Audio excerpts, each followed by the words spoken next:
Hey guys, it's Max. Welcome to another live stream video. If you are seeing this in the future, make sure you guys hit that subscribe button and you have those notifications enabled. That way, the next time I go live, you guys are going to get a little pop-up and you guys can join in on the community and on the Q&A session. So we typically have a little hangout before, and then you see the video about the topic like you're watching now, and then afterwards we do a live Q&A, and then after the video that's published, we also do random Q&As on whatever you guys want to talk about. So if you want to join in, make sure you guys enable those notifications. And today we are talking about the MAVIC Air. So this was just announced a couple days ago. I pre-ordered it during the announcement. After I got a little bit of info on the MAVIC Air, I was sold basically. And overall, it looks like a great value. I think overall it's going to be the best value out of any drone so far. We've had cheaper drones, we've had drones that are a lot more expensive, or quadcopters if you want to be more official, and this thing is looking solid. So I'm going to talk about why I bought the MAVIC Air, even though I already have the newest high-end Phantom with a 1000 nit display that records amazing 4K video. But there's a couple reasons why I want to get this, not only because it's small, some other reasons as well. And I'm going to talk about the pros and all the new features kind of they added, and some things that I'm kind of slightly concerned about that really they don't announce typically. Typically they say all the best things and they want to get that info out there to get you excited and order. But when you look at the specs and when you actually review a product, things change. So let's start talking about why I picked it up. So most people that bought a MAVIC Pro when that came out did so because of how small it is. It's so nice to have something that's portable that you can take with you. Now, I did not buy a MAVIC Pro, even though I was, that's my QNAP, even though I was very excited and I really wanted something that small.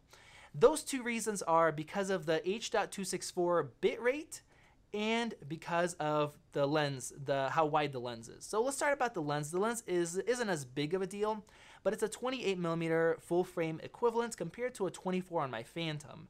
That may not seem like a huge difference, and it isn't huge, but it does make a difference, especially if you're flying in town, if there's buildings, if you're flying at a wedding venue where I fly, there's trees and stuff like that. It makes it easier to get your shot and get your framing correctly, especially if you want to, go out further, get a nice angle if your lens is wider, and 28mm is a little bit limiting. So that's one part of it. I like to have a wider lens, not super wide like a GoPro because you start getting that fisheye kind of look, but something like 24mm was just perfect. You have a minimal amount of distortion and a wide field of view. The next part is that codec. So the MAVIC Pro records at 60 megabit per second. Now, I just did a video on Sony's talking about, I'm glad they have that option, but I'm not glad with the drones when they have that. That's because when you're shooting with a lens that has almost everything or everything in focus, there is so much detail. And typically, when people are shooting with drones, they're shooting landscapes, they're shooting beaches, water, and that has a lot of movement and a lot of detail. And 60 megabit per second is just not enough. And I've owned the Phantom 2 that you put a GoPro onto, the Phantom 3 Advanced, the Phantom 4. Now I have the Phantom 4 Advanced with that 1000 nit display. And with all those previous ones, including the MAVIC Pro, I was not happy with that 60 megabit per second because you get a lot of compression artifacts. So it looks kind of like noise. It basically kills detail, and you have this kind of weird noise looking stuff all over your image, and I was never happy with it with all of my drones that I had in the past. Now, the MAVIC Air, even though it's $200 less expensive than the MAVIC Pro, and it's like almost half the weight and a lot smaller as well, it actually includes the same 100 megabit per second codec that you get on the Phantom 4 Pro and Phantom 4 Advanced with that nice large sensor. Meaning those little compression artifacts are greatly reduced and almost eliminated. That's been the biggest reason why I like the Phantom 4 that I got, the newest version, is that codec and that the image looks quite a bit better and a lot cleaner. So when I heard that this little tiny MAVIC Air, they're putting in 100 megabit per second codec, I was really happy with that because that's just one downside with the MAVIC Pro. So those are the two reasons why I did not buy the MAVIC Pro, even though it's nice and compact, but I did pick up the MAVIC Air. Now let's start talking about a couple other things here. Let's talk about the size. So the MAVIC Air, let me see if I can show you guys a side-by-side. It is incredibly small. So if you guys are into drones, DJI put out the DJI Spark, which is kind of an entry-level $400 drone, and it's really tiny, but the arms don't fold down. Because of this, the MAVIC Air is much more powerful, and it actually is a lot more compact, especially if you include the case. It's about half the size if you put both of them into their cases that they come with. So it's really tiny. Let me bring up DJI's website on here. So it's, like I said, it's almost half the weight and close to half the size, a little bit over half the size of the MAVIC Pro. And I'm trying to not mix these two up, but it is just as powerful or even more powerful than the Pro. So let's take a look at it here. I don't think they have any side-by-side footage, but it is incredibly, incredibly small. If you guys take a look at that case right there, and I don't have one on hand. I do have one ordered, and I did get the priority shipping from DJI for being like a content creator. But if you're familiar with the iPhone 10, once it's folded in, that MAVIC Air is literally, it takes up the same space as this. Obviously it's thicker, but it's basically the same size as the iPhone 10. Ridiculously small, and the videos, the hands-on, and the reviews, when you see somebody holding it, it is crazy how small it is. So this is going to allow me to travel with it. Now, obviously, that's a big reason why people bought the Pro, but this thing is at another level. So my Phantom 4 that I have, I almost never take it traveling with me. Obviously, if I'm getting paid to shoot it with it, then I take it with me. But if I'm flying somewhere for some event or just for fun, going on a vacation, I don't take my my Phantom 4 with me, or just around town. It's clumsy, it's quite large, so I always leave it. Now this thing, it is so incredibly small that I can actually fit it into one of the slots in my camera messenger bag. Just like you'd have, let's say, a lens like this. I mean, it's smaller than this. So I have a lens, this is a Sigma 50 to 100. It's going to be smaller and thicker and way lighter than this. So I can literally fit it into just one of the slots where I typically have a lens. And that is incredible. Now, the other reason why I bought, let's put this thing back here. Don't want to drop it. Now, other than traveling and being able to enjoy and have more fun with it and shooting on vacation and at the events that I do go to, I bought it to have a backup of my Phantom. And I think this is something that a lot of you guys have to consider, especially if you're shooting for as your work, basically, if you're getting paid to shoot. Now, most of us understand that if you're a photographer or you're a filmmaker and you get paid to shoot the job, you can't just have one camera. Now, I understand on these higher end jobs, if you're renting like a Red or some camera like that, obviously you're doing a controlled shoot. If something goes wrong, you can rent another camera or maybe borrow something. But when you're shooting something like an event or a wedding, which is a big part of what I do, if you're a photographer or a filmmaker, you cannot just have one camera. If you go to a wedding and your camera dies, breaks, something happens, and stuff does happen, you have to have a backup or else you're going to be in trouble. You're at an event that's not going to be able to be redone. You don't have, a controlled environment, and you're going to mess up the whole day, basically. So if you're a pro, you have to have backups. Now, I always have backups of my cameras, but I've never had a backup for a drone, and that is risky. Thankfully, I've only had one accident with a drone. It was with my Phantom 3 Advance. I barely clipped like a bush just a couple feet off the ground. Nothing happened whatsoever. Other than that, I have not had any issues. But I do know a lot of people who have crashed drones and other professionals who have, came to me and said, hey, I need to borrow something really quick. Can I borrow it? I'm doing the shoot. I need to deliver the shots to my clients. And then I would say, okay, yes, I'll help you out. But I don't want to be in that situation. So buying the MAVIC Air is going to allow me to have a backup, something that's small. I could take it with me to a wedding. And if something does happen with my professional one or higher end one, I will have something that can get the shot and still retain a very similar level of quality. So I would say consider that to everybody who's out there, who's shooting weddings, who's doing, if you do real estate photography, if you do other drone shots and you're getting paid, you should have a backup, especially with stuff that's not that expensive, $7.99 for this setup here. Okay, so let me go on to the next topic here. So definitely do have a backup. Drones or quadcopters are really risky. You can definitely crash them. And I think a camera going bad is a lot less risk, but people still have backups. So let's talk about where, if you guys want to order one, I do have links in the video description. Now, these things are selling out really quickly. If you're going to be buying one from B&H, I would suggest get the black one. I've been watching kind of the estimated ship times, and it looks like the white ones are sold out maybe even a month to 2 months out, just like the Mavic Pro did. The red one, which last time I checked showed 2 weeks later ship date past the release date, so they're kind of backed up, and the black one still said that it's going to ship during launch.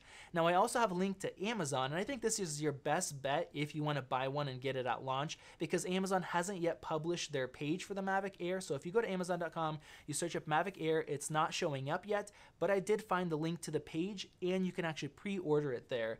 And Amazon usually gets quite a big allotment of different camera gear at launch, since they're such a huge company.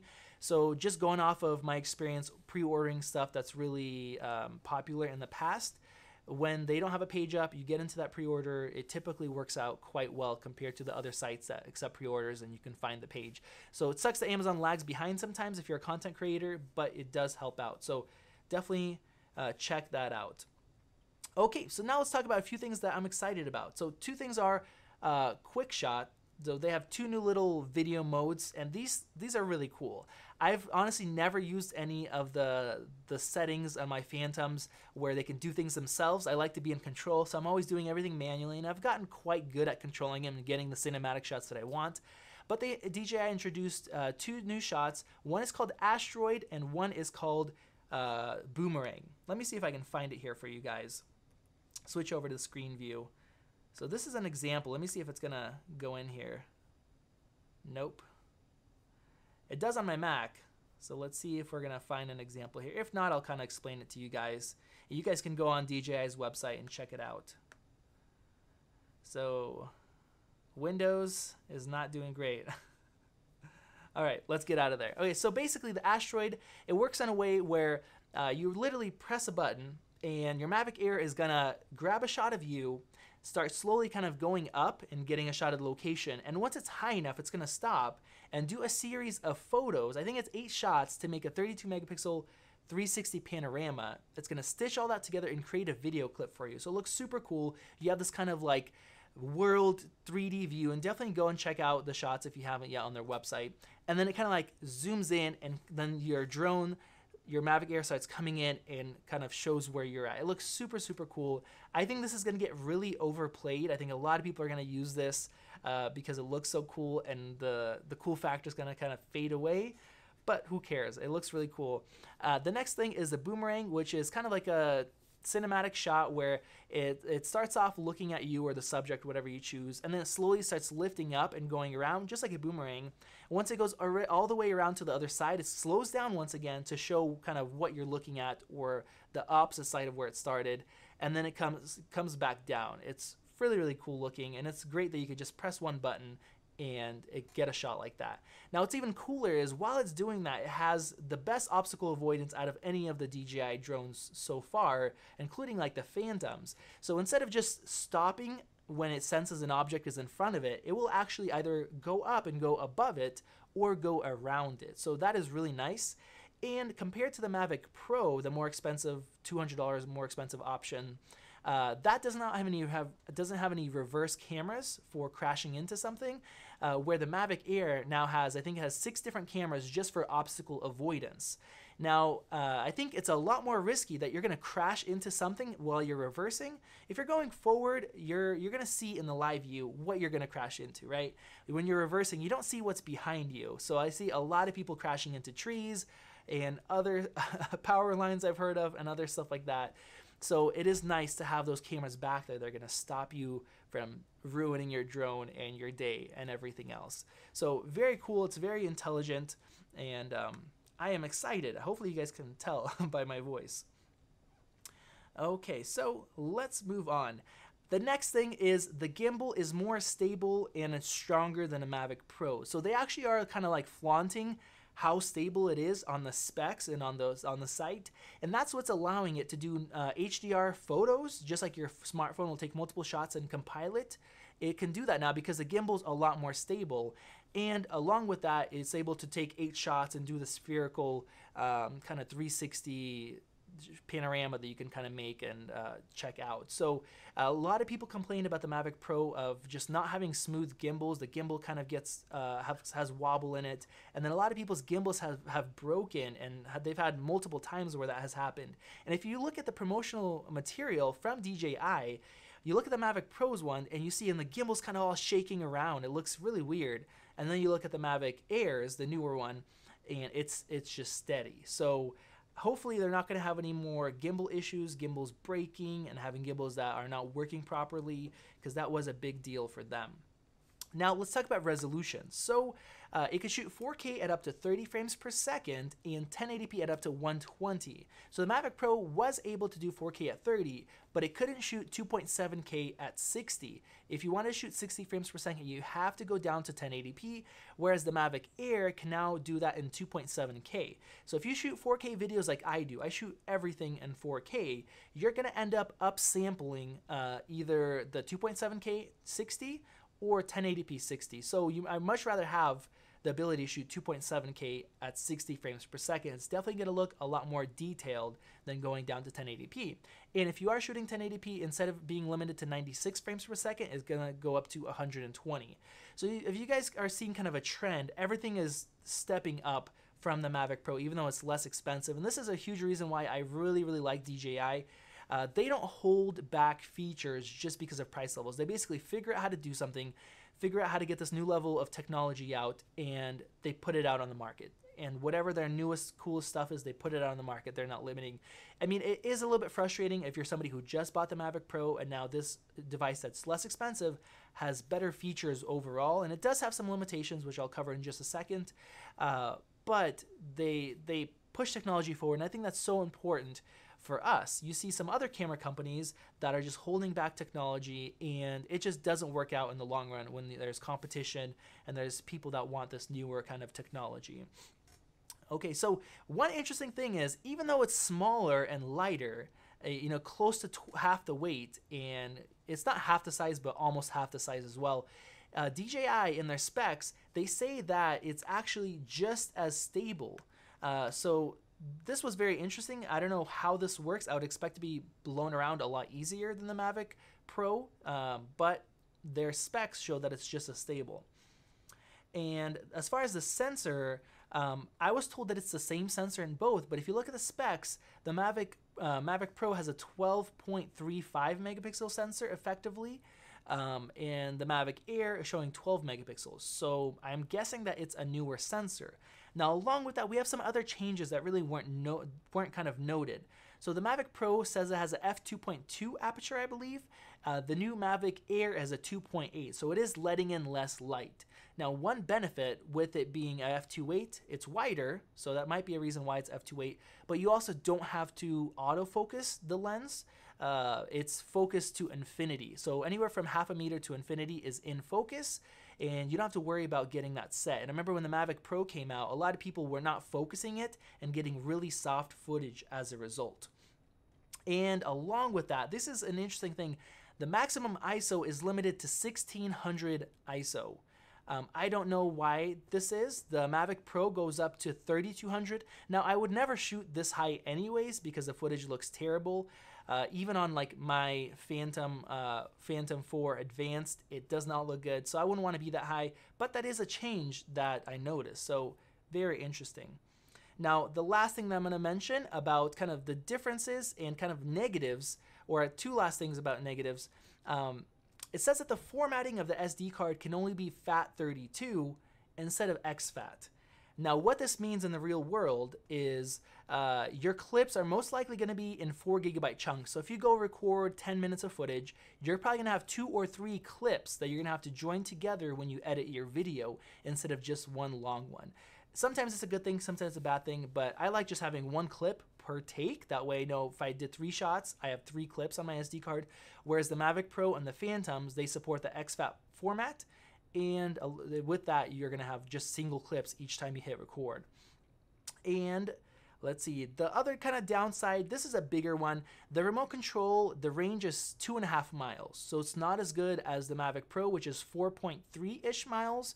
Now, I never fly that far out anyways, but if you do fly far, not even to those ranges, and on my Phantom, I was shooting a wedding this past Saturday. If there's some buildings and some other stuff like that, and the video feed isn't very good when you start getting further, even though you're not anywhere close to that 4-mile range or that distance limit, your video feed does start kind of breaking up. So this is one concern that I have with the Mavic Air is if the range is 2.5 miles instead of 4.3, does that mean that our video feed at 1 mile is going to be terrible already? I guess we're just gonna have to wait and see. Like I said, I do have priority shipping on mine, so I will be putting out a review, and definitely that's something I'm gonna test out. The last kind of positive thing that I'm excited about, I didn't write a note on this, but they're putting in 8 gigabytes of memory built into the Mavic Air. That is great. I've had situations where I forgot an SD card, a micro SD card, and it sucked. And I've also had situations where I shot way more footage than I thought I was gonna have, and then my SD card is full. So you're gonna get roughly around 10 minutes of 4K at the highest megabit per second mode on that 8 gigabytes. So that is nice just to have a backup, and I'm glad that they put that in. Okay guys, so I covered most reasons why I bought it, why I'm excited for it. I'm gonna have a nice backup, I'm gonna be able to travel with it, and these new smart features and collision avoidance, obstacle avoidance, and some of the other updates they did. So if you guys have any questions, go ahead and write them down in the comment section below. Please tag my name. If you guys asked any questions previously, I was not paying attention to the chat, so go ahead and ask once again. I'm gonna go grab a power cable here because this Windows laptop is just giving me tons of trouble, and I don't trust it. I do not trust it. So I see a couple good questions here already. Give me just 1 second, and I will be right back and start answering for you guys.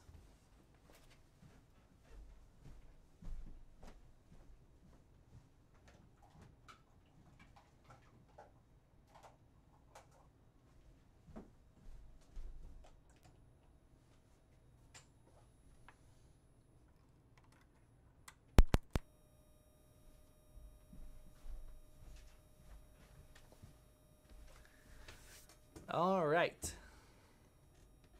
Thank you guys for being patient. Everybody who's been here from the very beginning with all our audio issues and stuff. I think it has something to do with this laptop, honestly. I think it's software based. Okay, so I'm going to start off with, let's take a look at Better Ideas is asking, saying that he does video coverage at leadership conferences. Should I upgrade from the A6500? Oh, camera. So if you guys have random questions that aren't related to drones, save those just a little bit longer for the video that's going to get published on my YouTube channel for people to watch later.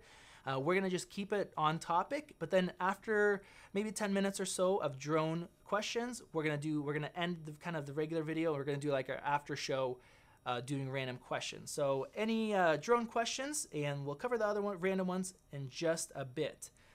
So Lucky Never is saying, don't you want to wait for the Mavic Pro 2? Pretty sure it will be bigger with more features.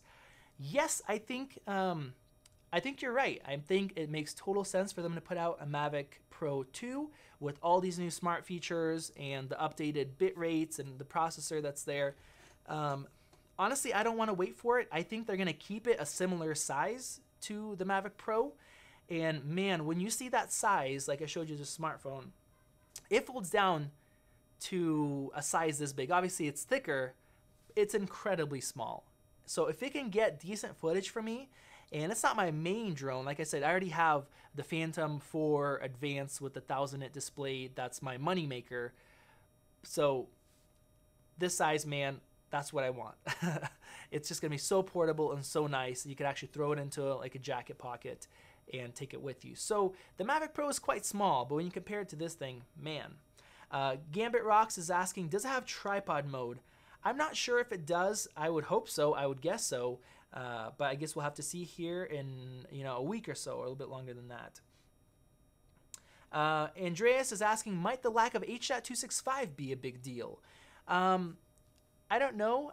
I don't think so. So I still shoot H.264, even though like my NX ones, these guys shoot H.265, and I've been meaning to do a side-by-side test on the Phantom for advanced H.265 versus H.264 and see what kind of a quality difference I get. I have not done that yet.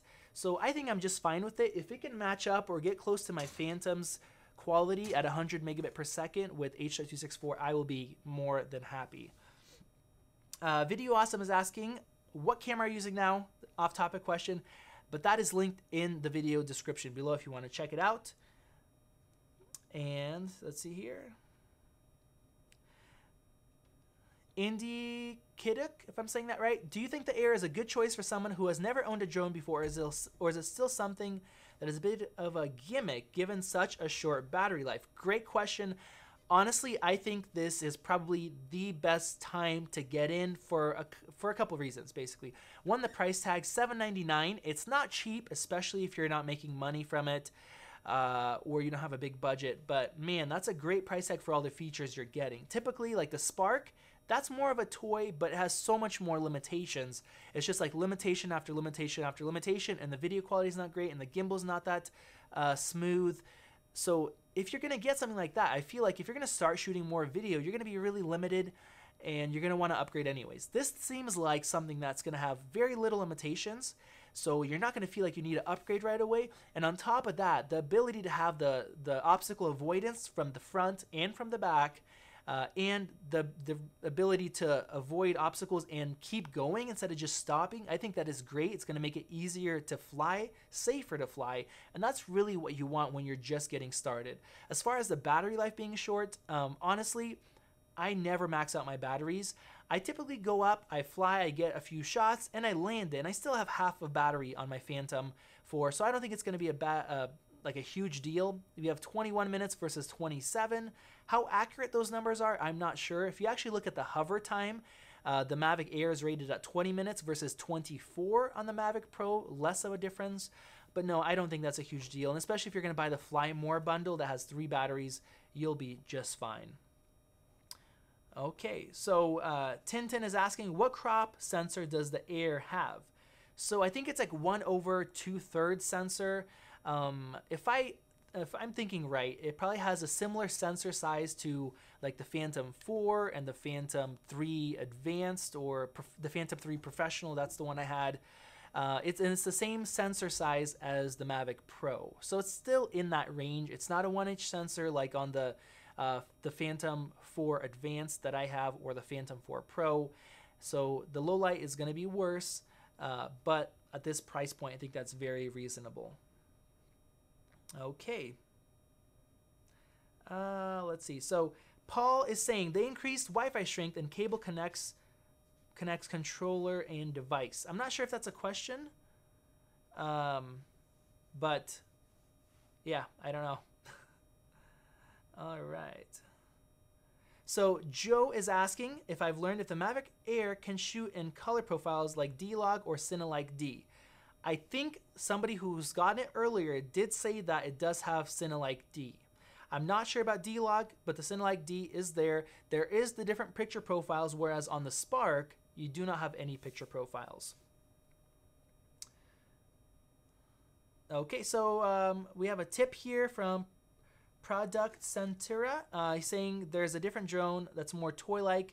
The Hubsan X4 is very sturdy, cheap, and good for training. So there's a couple ways of thinking about it. So if you know you're going to crash it and mess it up, I would definitely say buy something cheaper. So it kind of depends on how you are with things. I'm fairly careful with things, and I believe like I'd rather get something that I'm going to be able to kind of grow into and then be able to use and not be as limited, versus getting something that you might still spend hundreds of dollars on, but then you know you're going to need to upgrade as soon as you get decent at it. So it's a different mindset. I don't think you can really go wrong with this as far as it has like the best, newest sensors for not crashing. So it depends on kind of what you want to do. Eclectic Guy is asking, would you be more likely to upgrade your bigger drone if they introduce a 6-way obstacle avoidance, even if it's an Inspire?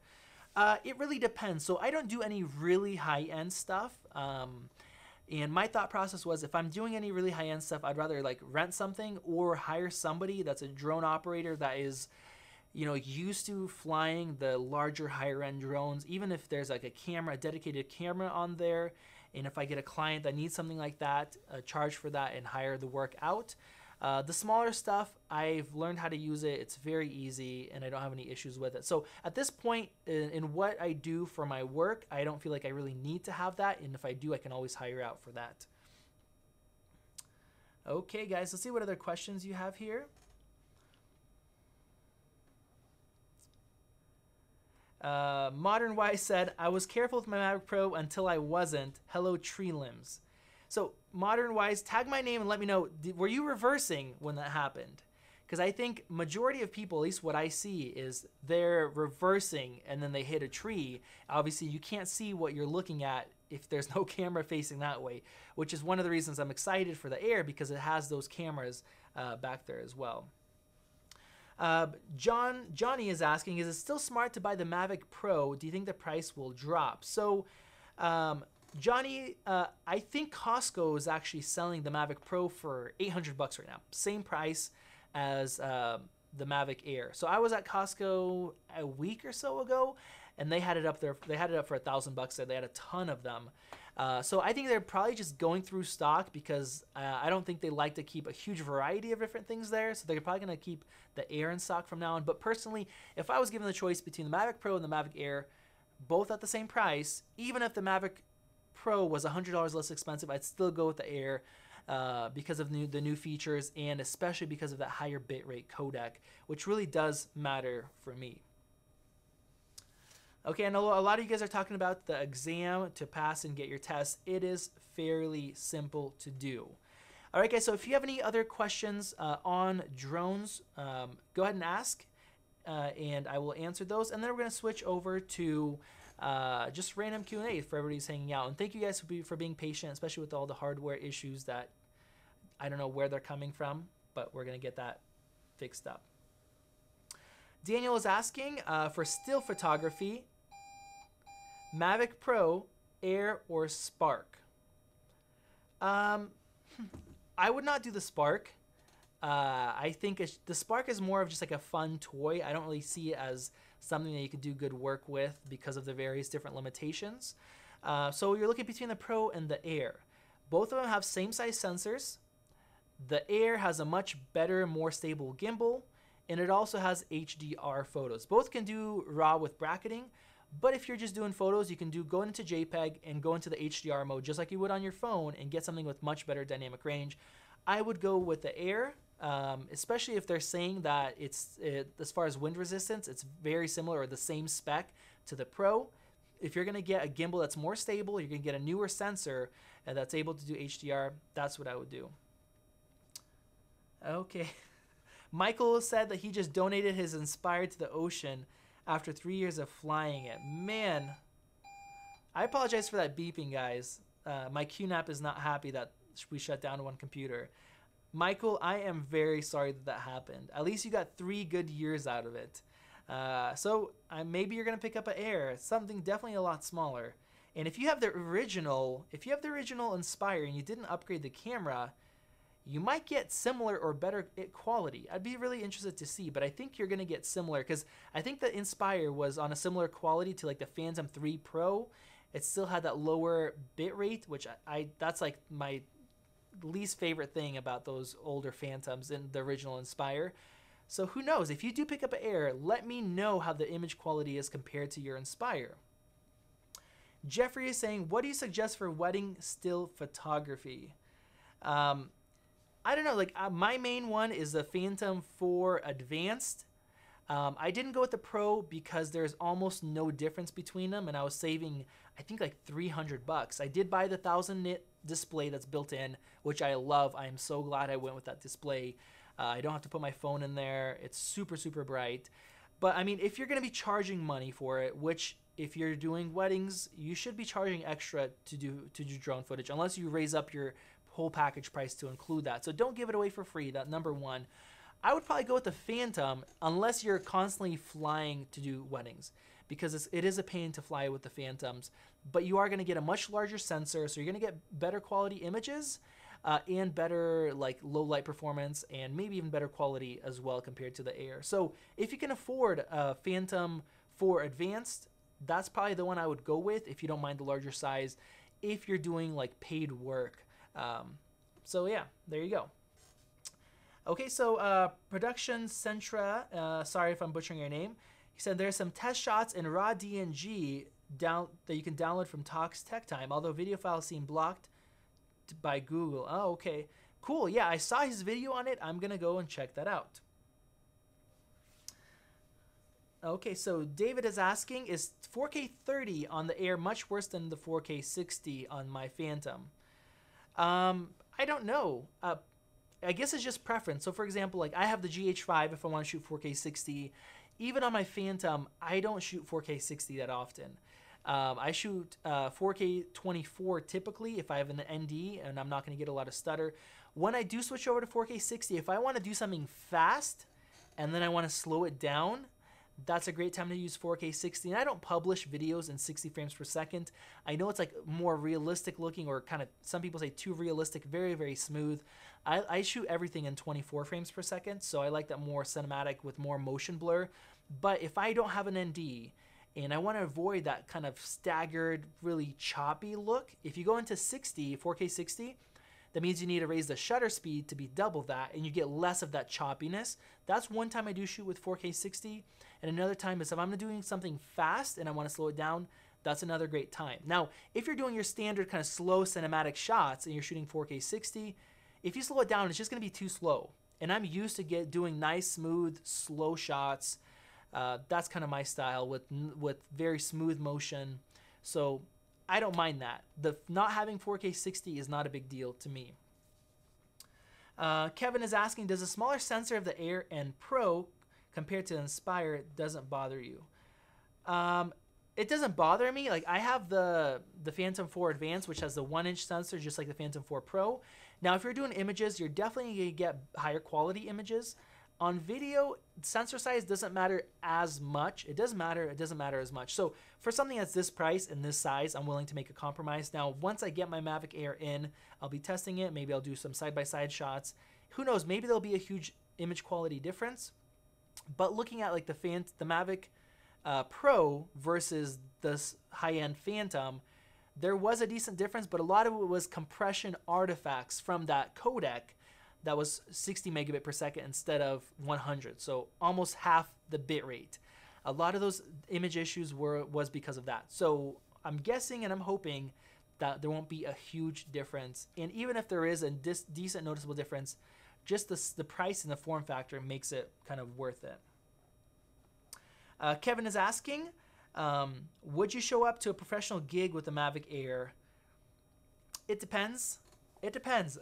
It depends what professional means. For example, if I go to a wedding and the couple knows my work and they know the quality of shots I get and the drone shots, I wouldn't worry too much about that. When I was first getting into the industry and I wasn't confident in my work, I wanted to have cameras that are big. I left my flash on. This is when I did all stills photography. I left my flash on all the time on my camera. I'd buy a huge lens hood just because it made my camera look bigger because I was not confident in what I was doing and I wanted to look more pro. Now I will grab, this is a big lens on here, but I'll have a gimbal with the A6500 on there, which is tiny with a pancake lens. It looks honestly like a joke.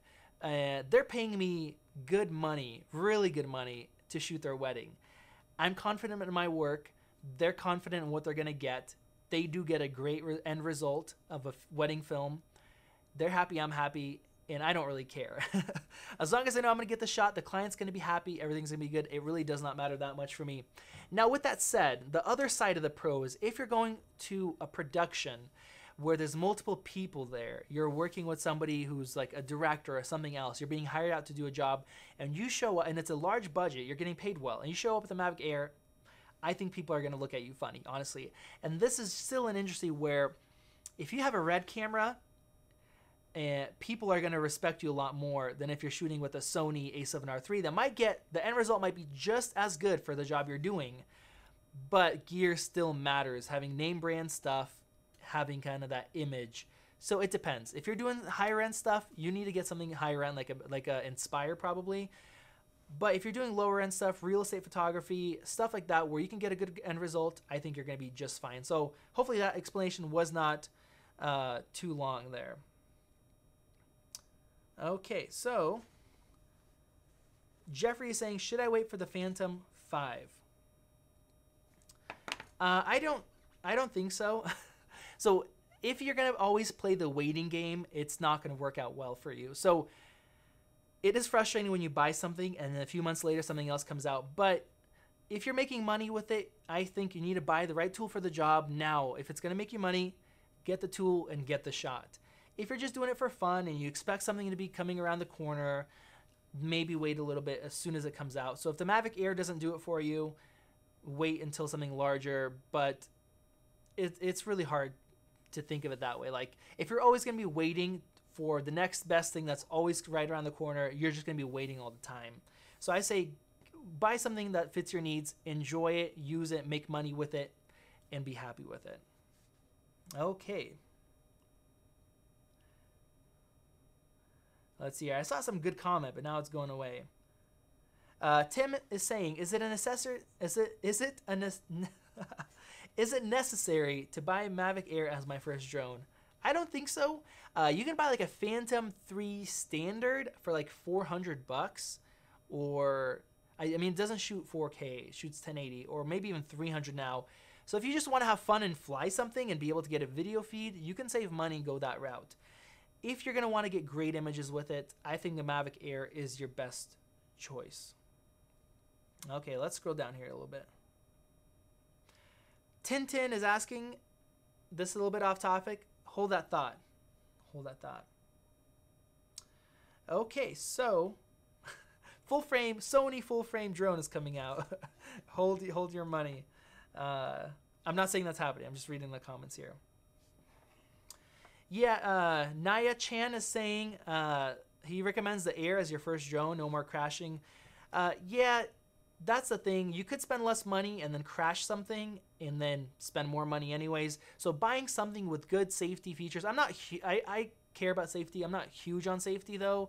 Like I'm not one of those guys who was like, oh, put on your eye protection and that go crazy with safety. But a drone is something that you're bound to crash, and having the extra safety and obstacle avoidance features, not hitting somebody with it or crashing it, is really going to help out. So that's why I think the MAVIC Air is a great choice. Okay guys, so we're going to finish off the video here. Thank you guys for joining in. We're still going to do some random Q&A sessions after this, but if you're watching this in the future when it's posted on my channel, make sure you guys hit that subscribe button and enable those notifications so you guys can join in on the conversation, on the Q&A, and then stay kind of for the after party where we talk about random sessions about filmmaking and photography and computer technology, stuff like that. So make sure you guys are subscribed. This has been Max, and I will see you guys in the next video, hopefully in the next live video when you're going to join in.